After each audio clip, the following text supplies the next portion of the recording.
welcome to Organization and Management. So, for today, we will discuss Chapter 11 entitled Introduction to Functional Areas of Management.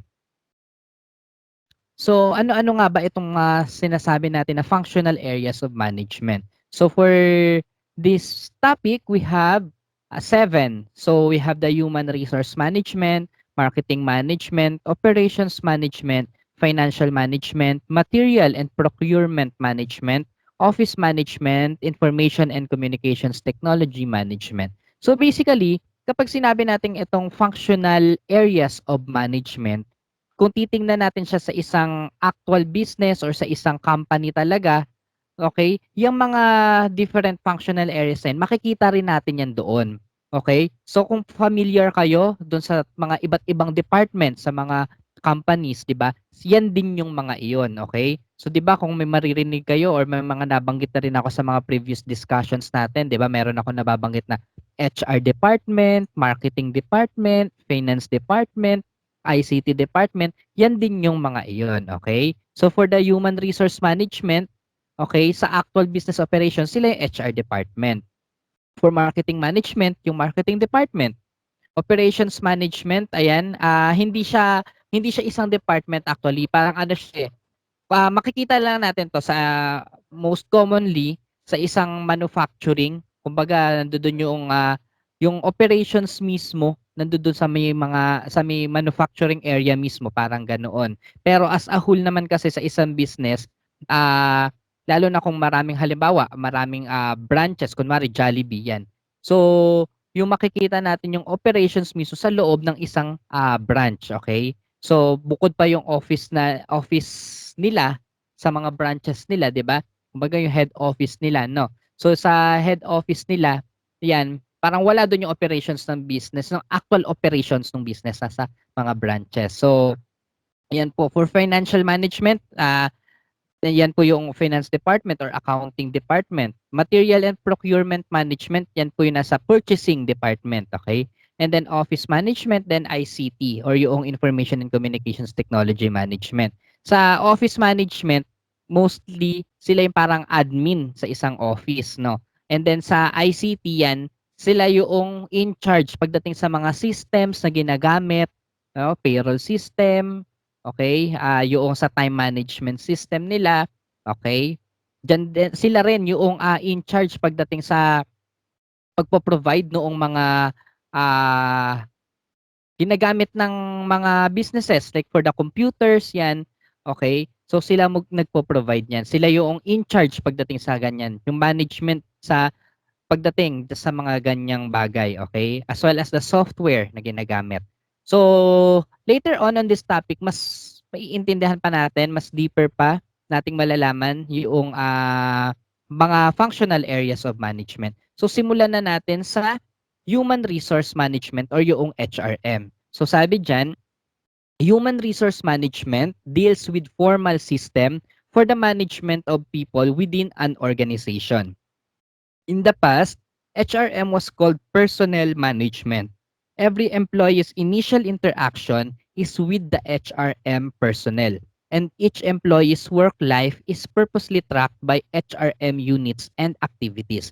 So basically, si human resource management or yung HRM, lahat ng may kinalaman sa mga empleyado, sa mga tao, okay, yung manpower within an organization or within the company, si HR ang in charge doon. Okay? 'Di ba nga na may na-discuss tayo na staffing, 'di ba? So sa HR 'yon. Mostly ng mga staffing activities, okay, staffing tasks kay HR naka-assign 'yon. So lahat ng manpower related. It's either acquisition of manpower, okay, benefits for the people, for the employees, training tawag dito, compensation and benefits, and then the training and development, si HR ang in charge doon. So basically, yan yung trabaho ni human resource management. So we have the nature of human resource management. Ano-ano ba itong mga ito? Una, sabi dyan, inherent part of management. Human resource management is inherent in the process of management. This function is performed by all the managers throughout the organization rather than by the personnel department only. If a manager is to get the best of his people, he must undertake the basic responsibility of selecting people who will work under him. So, when we say inherent in the process of management, lahat, kumbaga halos lahat nagagampanan yung ganitong trabaho. Okay? Hindi lang si HR department ang nagkakandak or nagpe-perform ng mga ganitong tasks pagdating sa paghahawak ng tao. Gano'n na rin yung iba pang mga manager sa iba't ibang department. Okay? So, hindi lang naman yung mismong trabaho sa isang particular department ang hinahandle nila. Gano'n na rin lalo na yung mga nasa mga managerial level. Hinahandle din nila yung mga tao nila, okay? So, may part pa rin na ginagampanan pa rin nila yung pagkakaroon ng HRM na mga tasks and responsibilities kasi they are responsible in taking care of their subordinates, yung mga tao nila na naka-under sa kanila, okay? So, isa pa rin tawag dito, mino-monitor din nila iyon, okay? The next is pervasive function. Human resource management is a pervasive function of management. It is performed by all managers at various levels in the organization.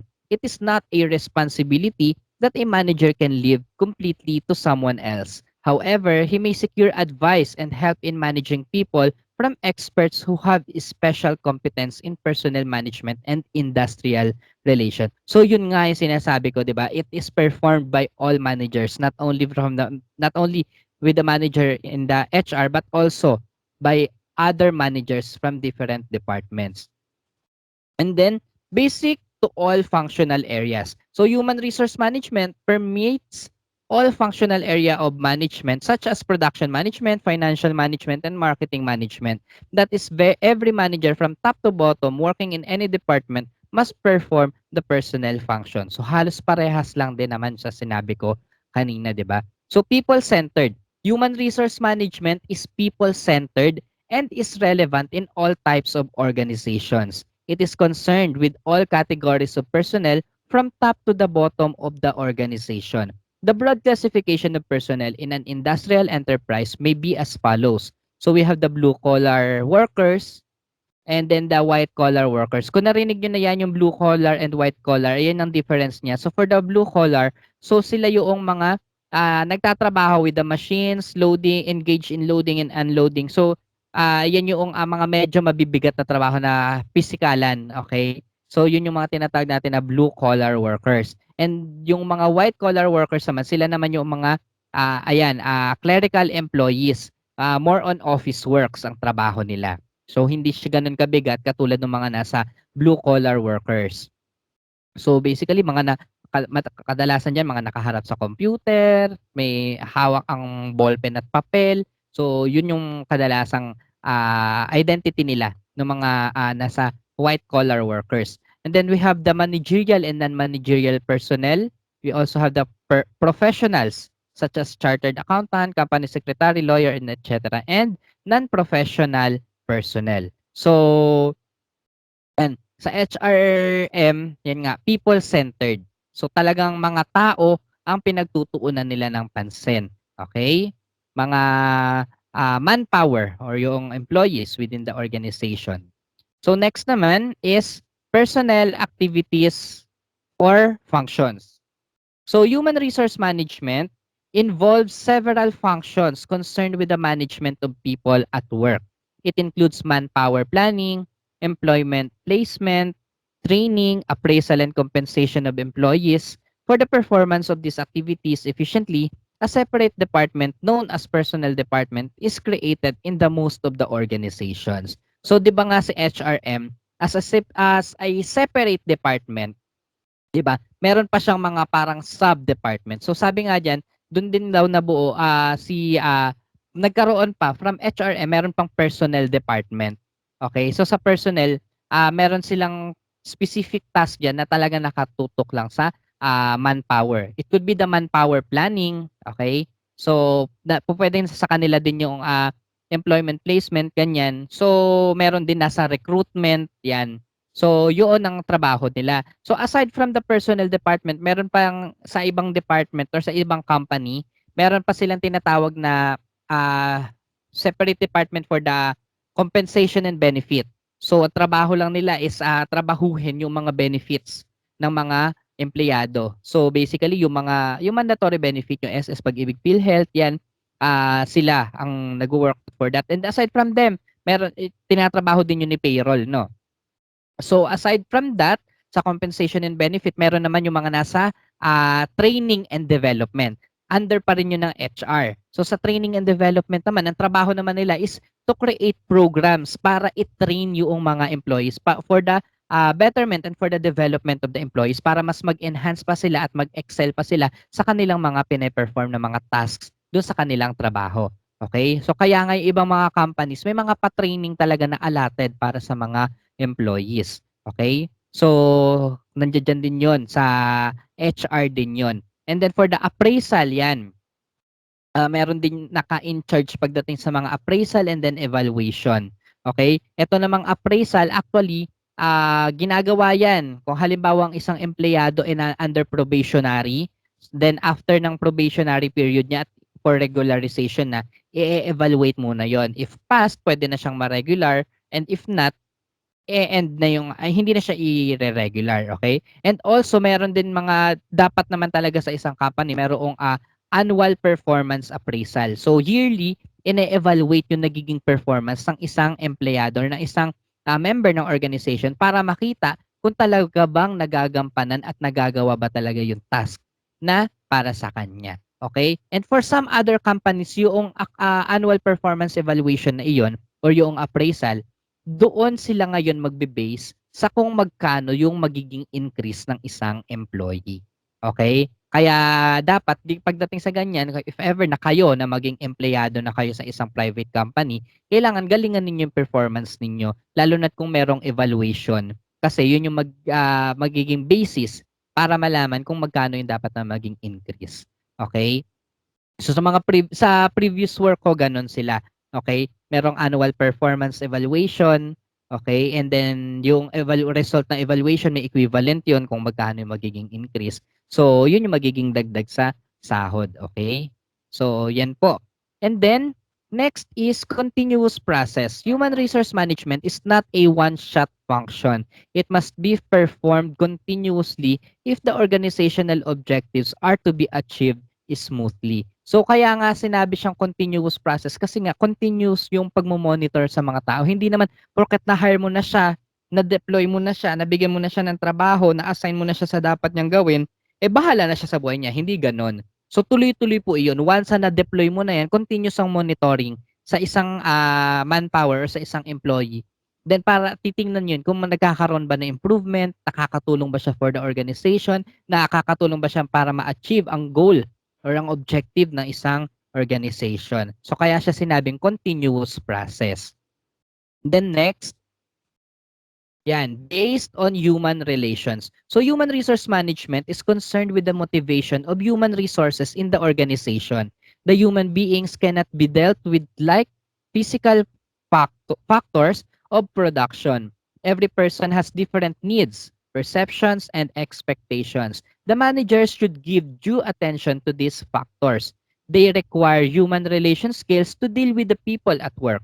Human relation skills are also required in training, performance appraisal, transfer, and promotion of subordinates. So, ayan, yung human resource management, based din daw nga siya sa human relations. So, literal lang to na kung paano makisama ang isang employee sa kapwa niya employee.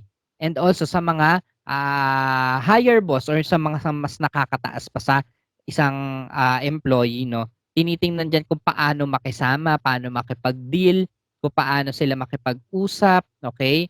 Lalo na kung ang isang empleyado or isang manpower naka-deploy siya directly na may contact sa client or sa customer ng isang company. So importante 'iyon. Okay? Yan. Next naman, let's proceed now with the marketing management. So marketing management is the functional management area that is closest to the customers. Its activities relate to identifying customers' needs and interpret this back to the enterprise for its business reaction. That is why it is deeply considered both as a science and as an art. Its two primary roles are to attain and retain target customers. So basically yan, sabi nga si marketing management, closest sa customer. Kasi si marketing management, sila ang naghahanap ng customer. Sabi nga diyan, ang primary roles nga nila is to attain and retain target customers. Okay?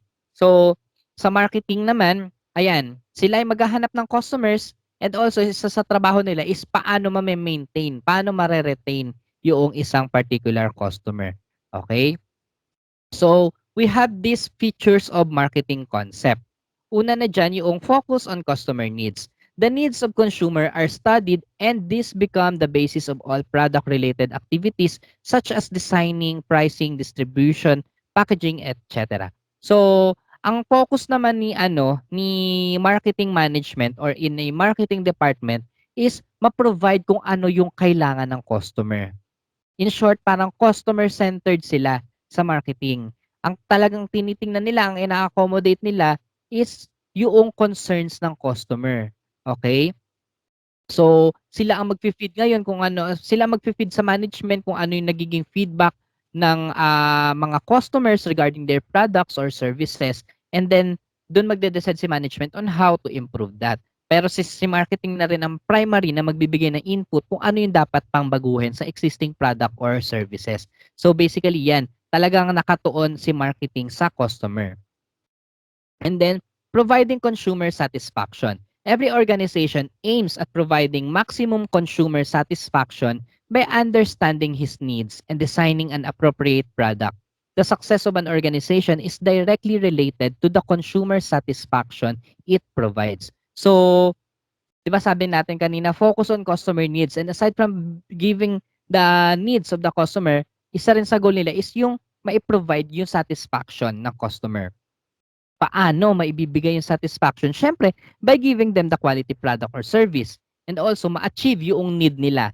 Paano ba satisfy si customer? Siyempre, masasatisfy si customer kapag na-provide yung need niya and most important is mas mahigitan pa yung expectation ni customer doon sa ino-offer natin na product or service. Okay? So, kailangan beyond expectation for them to get satisfied with our product or service. Next naman, integrated marketing management.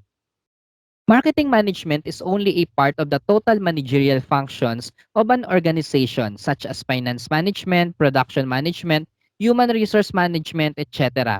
All these functions are integrated in order to provide maximum satisfaction to the consumer. Thus, all the functional areas of an organization are integrated. So when we say integrated, parang konektado yan sila. So si marketing, hindi lang yan nakatuon kay marketing. So kailangan well-coordinated rin siya pagdating kay HR sa papaanong paraan. So kung kailangan ni marketing ng personnel na may expertise pagdating sa marketing, so i-coordinate niya yun kay HR. Sabihin niya na, kailangan ko ng ganito kadaming tao. Kailangan ko sabihin natin ng tatlong bagong employee ni i-hire at ilalagay sa marketing na mayroong expertise pagdating sa marketing. Ngayon naman kay finance naman, ano naman ang kinalaman ni finance kay marketing? So ngayon if in case na merong gustong maging project si marketing, ngayon pagdating sa budget na kakailanganin, kay finance yan i-coordinate. Ano pa yung iba dyan? Production management. So if in case si marketing nakapag-close ng deal sa isang kliyente at kailangan niya ng ganito karaming produkto in this particular time, dapat maibigay na yon. So kay production siya ngayon, makikipag-coordinate na kailangan ma-provide itong ganitong need ni particular client on that particular day. So kay production niya yon, i-coordinate. So aside from that, with other departments, coordinated din dapat yan. Kaya sinasabi natin na integrated marketing management. So next naman, achieving organizational goals. So modern marketing states that an organization must aim at maximizing consumer satisfaction and in the process enable itself to achieve its goals such as growth, market share, and reasonable amount of profit or return on investment.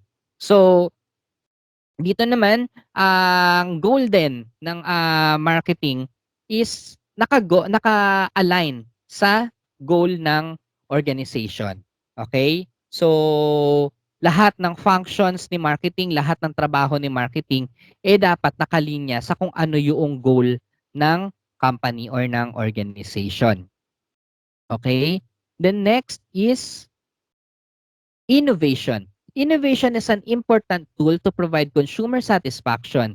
Innovative methods must be used to understand the consumer, design an appropriate product, and offer it to the consumer. So, ang utak ng mga innovation sa mga existing companies ay si marketing. Kasi alam ni marketing kung ano yung kailangan ni customer. At si marketing din ang nakakaalam kung ano yung nagiging trend sa isang industry. Okay? So, sila ay nagkakaroon ng idea kung ano yung mga dapat na kailangan ng innovation. Okay? So, that's the features of marketing. Now, let's proceed with the operations management. Operation management or OM is the functional management area that is responsible for managing the process of creation of goods and services. It involves planning, organizing, coordinating, and controlling all the resources needed to produce a company's goods and services. It plays a critical role in the organization and supply chain. Without operations management, there would be no products to sell. So dito naman sa operations management, sila yung in charge sa paggawa ng produkto. Okay? So, yan po ang operations management. So, without the operations management or the OM, walang produktong makikreate. Okay? Kumbaga, si marketing ang magko-concept, si operations management ang gagawa. Parang ganun, ano? Okay. So, ano-ano naman yung mga nature of operations management? Una na dyan, operations as a system. So, a system is defined as the collection of interrelated entities. The system approach views any organization as an arrangement of interrelated parts that interact in ways that can be specified and to some extent predicted. Production is viewed as a system which converts a set of inputs into a set of desired outputs. So sa operations management, sabi nga dyan, it is a system daw. Wherein ito nga it converts inputs into a set of desired outputs. Kaya siya sinabing system kasi sa operations management, meron silang sinusunod na process sa pag-create noong mga raw materials, turning them into final output or into a final product, 'di ba? For example, sa isang manufacturing company, okay, sabihin natin sa kunwari kung nakapunta na kayo ng factory ng Lucky Me, 'di ba? Kung makikita ninyo kung paano yung paggawa noong mismong, isang pack ng Lucky Me na gano'n, mahabang proseso 'yon. So meron silang system na sinusunod para doon.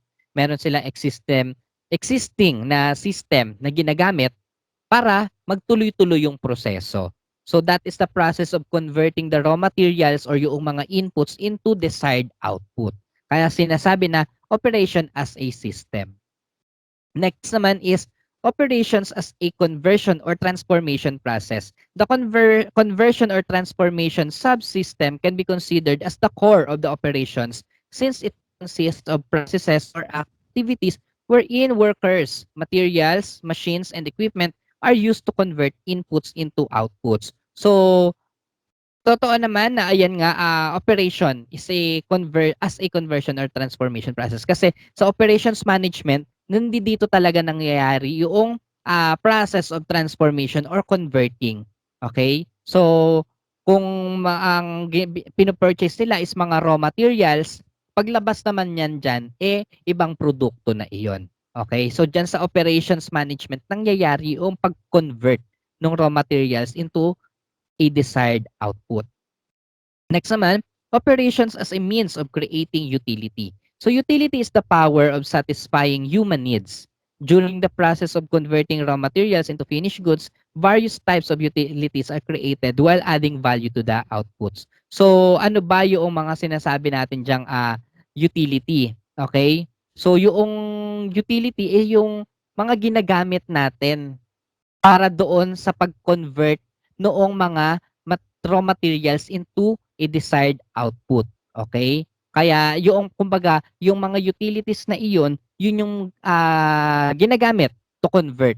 Okay? So hindi lang naman yun yung mga machines, anything. So lahat-lahat. So, yung mga kailangan like na kuryente, tubig, at kung ano-ano pa, and also the raw materials and then the machines, equipments, okay? So, yaan yung mga utilities na ginagamit to convert inputs into a desired output. Kaya, sinabi nating operations as a means of creating utility. So, now let's proceed with the financial management. It is obvious that finance is the lifeline of any business. That is why financial management is an organic function of an organization. Any organization needs finances to obtain physical resources, carry out the production activities, and other business operations, pay compensation to the suppliers. In other words, financial management is the area concerned mainly with raising funds in the most economic and suitable manner, using these funds as profitably as possible. So si financial management, sabi nga diyan, lifeline of any business. Kasi nga, without the finance, without the source of funds, without the money, okay, hindi mapapatakbo ang isang negosyo or ang isang business. Kaya sinabi natin diyan na finance is the lifeline of any business. Okay? So yan yung magpapatakbo, okay, sa business. So without that, walang tatakbo. Okay? So what are the nature of financial management? So financial management as an act, as an integral part of overall management.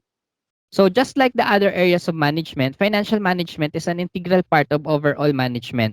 Financial considerations are involved in all business decisions. That is why it really is significant throughout the organization. So pagdating sa mga ganyan, si finance, ah sila yung nag-a-approve. Halimbawa, mayroong budget request ang isang department. Sabi natin sa HR, meron siyang gustong i-conduct na may gusto siyang i-conduct na trainings or seminars, okay? So magre-request yan ng budget kay finance. Ngayon, si finance ang magde-decide kung dapat bang i-approve. Kaya nga kapag may mga ganyan, sa may mga request, kailangan gina-justify yon para hindi mahirapan si finance na mag-decide kung i-grant yung requested budget or not. Okay? So, ayan, financial management as an integral part of overall management. Next naman, its essence, valuation of the firm. The central focus of the financial management is valuation of the firm. That is, financial decisions are directed at increasing, maximization, or optimizing the value of the firm. So, in short, si finance ang makakapagsabi kung kumikita ba ang isang business o hindi, kung nalulugi na ba, o malaki na ang kinikita or magiging maganda yung takbo ng negosyo or ng business. Then, it involves risk-return trade-off. Decisions on investment involve choosing of types of assets which generate returns accompanied by risks. The higher the risk, returns might be higher and vice versa. So financial manager has to decide the level of risk the firm can assume and satisfy with the accompanying return. So ngayon dito nga sabi nga it involves risk return, 'di ba? So for example, si marketing, may gusto siyang maging project or gusto mag-open ng another product line sa isang company. So kung mag-i-invest doon, 'di ba? Kailangan nilang mag-invest ng pera para doon. Ngayon, si finance naman ngayon ang magde-decide kung dapat bang ibigay yun or hindi. So yung pag-take nila ng decisions sa pagbibigay ng budget is part na is a ano na rin 'yon, risk taking na rin 'yon, okay? Isa na rin yung risk kasi hindi nga nila alam kung magiging maganda ba yung return nun or may magiging return ba yun or wala. Okay? Kaya sinasabi na it involves risk-return trade-off. Next, it affects the survival, growth, and vitality of the firm.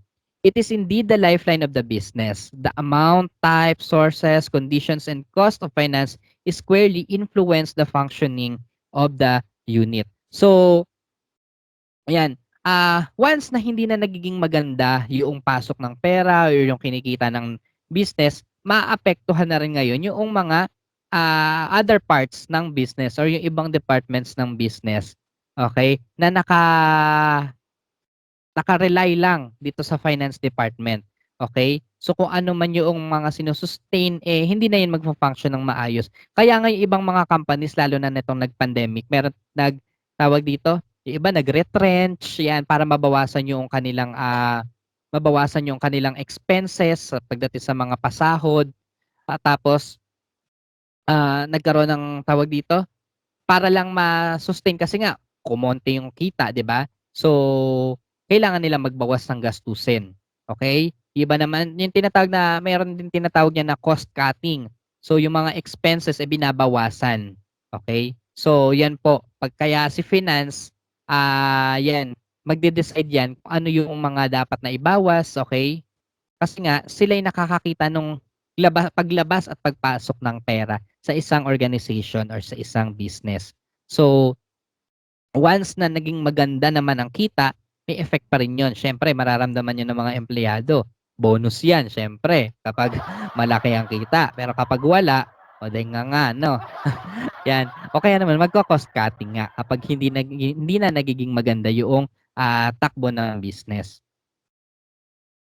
And then financial management is a concern of every concern. Finance functions such as investment, rising of capital, distribution of profit are performed in all firms. Business or non-business, big or small, proprietary or corporate undertakings. So anyone from the business, anyone from the organization, main concern nila is yung financial management. Okay? Lahat yan, ang concern is yung nagiging takbo ng negosyo. Okay? So, lahat kasi affected pag hindi naging maganda ang takbo ng business. Okay? So, yun siya. Kaya sinabing concern of every concern. And then it has a system on its own. Financial management is a subsystem of the business which has other subsystems like production, marketing, etc. In systems arrangement, financial subsystem is to be well coordinated with others and other subsystems well matched with the financial subsystem. Okay? So, parang ganun lang din yan kanina yung sinabi ko kay marketing, di ba? Kung si marketing integrated siya, ayan, integrated siya with the other departments in a business, ganun din si finance. Kasi hindi lang naman isang particular department ang kinakausap niya lalo na pag sa releasing ng pera or ng budget na gagamitin, ganun din with the other departments. Kasi sinabing it has a system on its own. Okay? Now, let's proceed with the material and procurement management. Material and procurement management ensures that all the products are at the right place at the right time. This area oversees inventory management, managing and planning materials, the logical procurement of goods and services, and delivering K plus S products to customers. The employees in this area develop and implement important guidelines and processes so that logistics, supply chain, materials management, and procurement are more effective and efficient. So dito naman sa material and procurement management, 'di ba sabi ko nga kanina, ito yung tinatawag natin na kumbaga sa isang talagang actual na company or business, sila yung nasa purchasing. So basically, yung trabaho talaga niyang mga yan, sila yung nag-a-acquire ng mga materials for a company. Okay? It could be the raw materials na ginagamit sa pag-create ng product. Pwedeng nandito rin yung mga supplies na ginagamit for the different offices, ni ultimong papel, ball pen, at kung ano-ano pa, sila ang nagpo-provide niyan. Okay? Sila ang bumibili niyan. Sila yung nag-purchase niyan. Kaya nga, procurement. Okay? Material and procurement management. Okay? So, ano-ano naman yung mga functions assigned for material management. So, una na dyan is yung production and material control. On the basis of orders received or anticipated demand for goods, production schedules are prepared. With these production schedules, the requirement of parts and materials are determined. The material and procurement management ensures that every type or part of material is made available so that the production is carried on smoothly. So, production and material control. So ngayon, halimbawa sa isang manufacturing company nga, kunwari nga kay Lucky Me yan. sa paggawa ng Lakimi. So meron diyang mga parts or meron diyan na, lalo na sa unang, step or procedure ng paggawa ng product, kailangan nache-check na kung ano yung mga kailangan. Lalo na pagdating sa inventory dapat tinitingnan na yung stocks.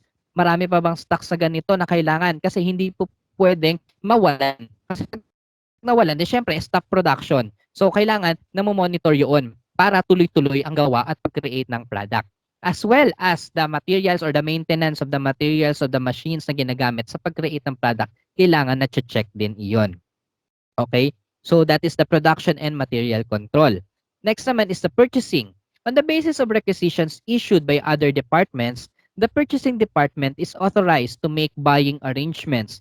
In regular intervals, this department keeps contracts with suppliers and collect quotations. It is possible for the organization to purchase proper quality goods at reasonable prices by the effort of this department. So yun nga, 'di ba sabi ko nga kasi sa inyo kanina si purchasing department. So si purchasing department naman, siya yung mga naghahanap kung sino-sino yung mga suppliers na pwede nilang maging partner. Okay? Maaari meron na silang supplier or si purchasing department yung maghahanap ng supplier in particular material na ginagamit sa isang business. O halimbawa, sabihin na natin si manufacturing company nga, 'di ba? Kunwari kailangan nila ng arena sa pag-create ng isang produkto or ng pagkain na ibinebenta. Ngayon, hindi naman po pwedeng bibili sila for this time ng ganitong product or ng arena or kung saan lang makakita do'n bibili. Then susunod na purchase kung saan-saan na naman, hindi. Naghahanap sila ng specific lang na supplier para every time na meron agad silang need, meron na agad contact. And sa paghanap ng supplier, hindi yan basta-basta lang kasi nga naghahanap muna yan sila or humihingi muna yan sila ng quotations from different suppliers to compare the price. Okay? Para makita nila kung sino may mas magandang offer or may mas mababang presyo. Okay? And also yung quality rin naman ng product. So, tinitingnan muna na yan, kino-compare muna nila. And then kung sino yung mapagdesisyon na magiging supplier ng particular product, yun yung kukunin nila. And then time to time, doon at doon na sila kukuha noon. So, isa yan sa trabaho ni purchasing. Okay? Next naman is non-production stores. So non-production materials like office supplies, perishable tools and maintenance, repair and operating supplies are maintained as per the needs of the business. The availability of these stores is essential through although they may not be required daily. The non-availability of such stores may lead to stoppage of work. Okay? So, eto naman yung mga non-production stores. Kumbaga, in short, ito yung mga materials na ginagamit halimbawa sa opisina or yung mga materials na hindi naman ginagamit sa production area or wala silang involvement sa pag-create noong product na mismong ibinebenta ng isang business. Okay? So sabihin na natin dito yung mga office supplies, yan. Kasama yun dyan. O, halimbawa, ikaw may trabaho ka at sa mga tinatrabaho mo, kailangan mong mag-staple ng papel. So ngayon kung walang stapler at walang bala ng stapler, tigil ka ngayon sa trabaho. No? Okay? O, kaya naman manghiram ka muna dun sa kaopisina mo, no? Okay. So, yan yung tinatawag natin na non-production stores. Next naman is the transportation. Transporting of materials from suppliers is an extensive function of the material and procurement management. The traffic department is responsible for arranging transportation service. The vehicles may be purchased for the business or this may be chartered from the outside. It all depends upon the quantity and frequency of buying materials. The purpose is to arrange cheap and quick transport facilities for incoming materials. So dito sa transportation, hindi lang ito tumutukoy sa delivery sa mga materials sa kailangan nila o kaya naman sa delivery ng mga materials from the company or from the business to the consumer. Okay? So, etong transportation, sabi nga dyan, pwedeng pinurchase or owned by the company o kaya naman nagha-hire lang or nagre-rent lang. So dito sa case na to, it depends yan sa isang business or sa isang company. Kung ang isang business mabilis makapaglabas ng produkto, marami ang hinahatiran or marami ang dinideliveran, okay, marami ang client na kailangan hatiran and halos araw-araw nagde-deploy ng deliveries or merong mga out na product. So kailangan ng mag-purchase ng own a means of transportation. Okay? Pero kung hindi naman at kung kaya namang ma-provide ng rental lang, okay? So, pupuwede rin. Kaya kung mapapansin ninyo may mga companies na may mga kanya-kanya silang mga sariling truck, okay? That's for their delivery, okay? Yung iba naman nagre-rent lang, okay? So, yan po 'yun. Okay, so that is the transportation. The next is materials handling. Another concern of the material and procurement management is the movement of materials within a manufacturing establishment, and the cost of handling materials is kept under control. This department ensures that there are no wastages or losses of materials during their movement. So dito naman sa materials handling, in short, ito yung inventory. Tinitingnan kung ilan pa yung stock, okay, kung marami pa ba o hindi na, kung may mga na-e-expire ba at kailangan ng itapon o hindi or pwede pang magamit or kung matagal pa yung expiration. So yan yung tinatawag natin na materials handling. As well as the movement of the products, materials, silang in charge dyan. Then receiving. The receiving department is responsible for the unloading of materials, counting the units, determining their quality, and sending them to stores, etc. The purchasing department is also informed about the receipt of various materials. Okay? So, kung mapapansin niyo sa mga mall, sa mga pupuwedeng nasa likuran 'to ng mall, eh, yung tinatawag natin na RDU, kung naririnig niyo na 'yan. So ano ba yung RDU na 'yan? Yan yung Receiving and Dispatching Unit. So sa mga grocery, sa mga mall, it's either nasa side or nasa likuran 'yan, okay? Nandodo'n ang RDU nila kasi doon pumapasok yung mga deliveries, lalo na yung mga ilalagay sa mga grocery at diyan din nilalagay yung mga for dispatching or mga palabas naman sa grocery na merong halimbawa i-deliver sa kung saan, okay, from the inside palabas, so nandiya-diyan 'yan. Kaya merong receiving pagdating sa material, procurement and material, okay? And then now, let's proceed with the office management.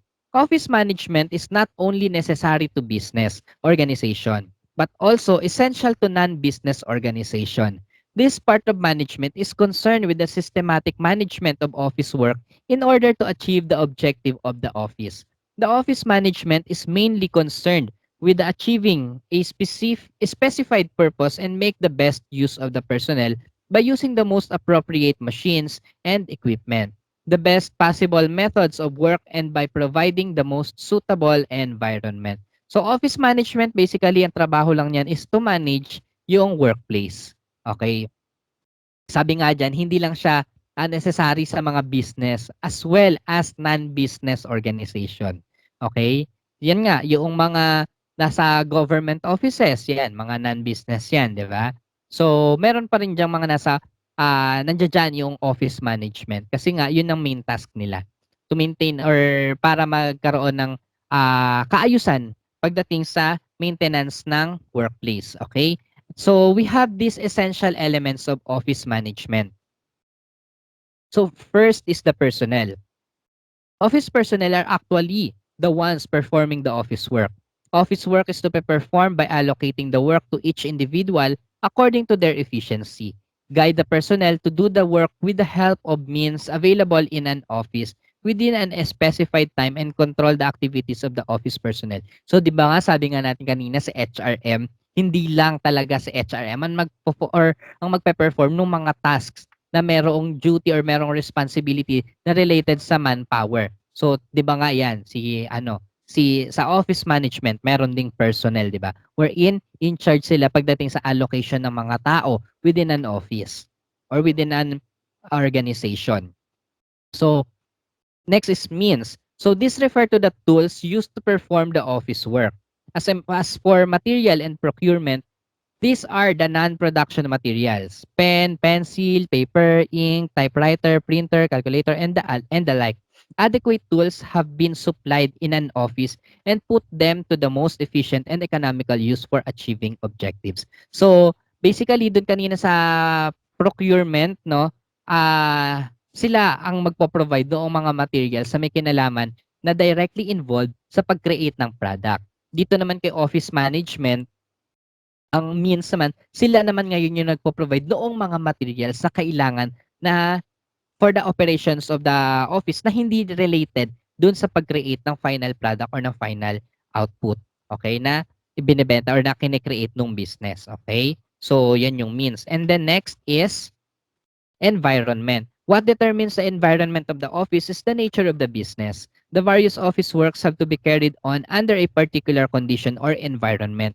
A working environment is created and maintained for the smooth performance of office work. So, si office management yan. Sila, kasi ba sabi ko nga, sila ang nagme-maintain doon sa pinaka-workplace. Okay? So, sila yung nagde-decide niyan, paano yung magiging ayos niyan, paano ba magiging conducive para sa sa manpower for the employees na maging maayos ang kanilang pagtatrabaho. Okay? So now, we also have purpose. The office personnel must be solely aware of the purpose of which particular work is carried on and the impact of such work on others' performance. If not so, the performance of office work does not bring the most efficient and economical use of office resources and achieve the objectives. So, kailangan sa isang workplace or sa isang personnel alam kung ano ang trabaho. Okay? Kasi it might affect not only you but also the other personnel within a particular workplace and also kung makakatulong ba to for the achievement of the goal of the organization. And last, we're down to the information and communications technology management. So this area of management perhaps is the most intimidating because of its dizzying pace and scope of influence. Technology is often synonymous with innovation or change. In fact, with more innovation in technology, new businesses are created. With more businesses, technology comes to the rescue by making things easier. The two exist in something of a symbiotic relationship that ensures they will always coexist.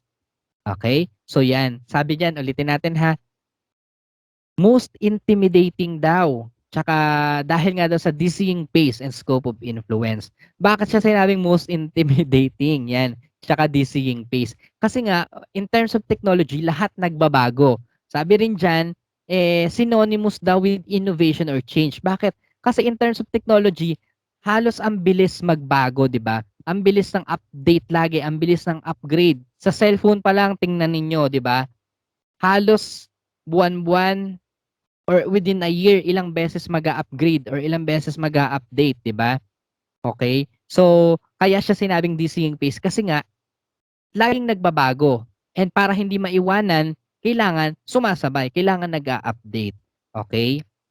So, ayun. So, sabi niya dyan, with more business technology, with more business, kung mas marami ang transaction, mas marami ang negosyo, marami ang business, ayan, to the rescue nga si technology kasi nga, mas napapadali yung trabaho. Okay? Yan. So, ano naman itong mga natures of ICT management? So first is, technology is necessary in business. It is not new that we consider technology as a means of greater efficiency for conducting business. Some of the areas in which technology is crucial to business include point of sale systems, the use of ICT in management, accounting systems, and other complex aspects of everyday business activities. Even something simple as calculator, which was revolutionary in its time, came about because of technology. Okay? So talagang kailangan ng technology. As simple as calculator, it's a technology. No.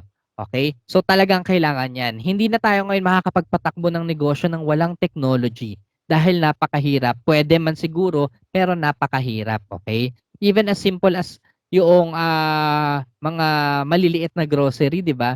Okay? May mga kanya-kanya na ring POS, yung point of sale, di ba? So, mas napapadali kasi ang trabaho or yung pag-ooperate ng isang business kapag merong technology. Kaya sinasabi na technology is necessary in business. Okay?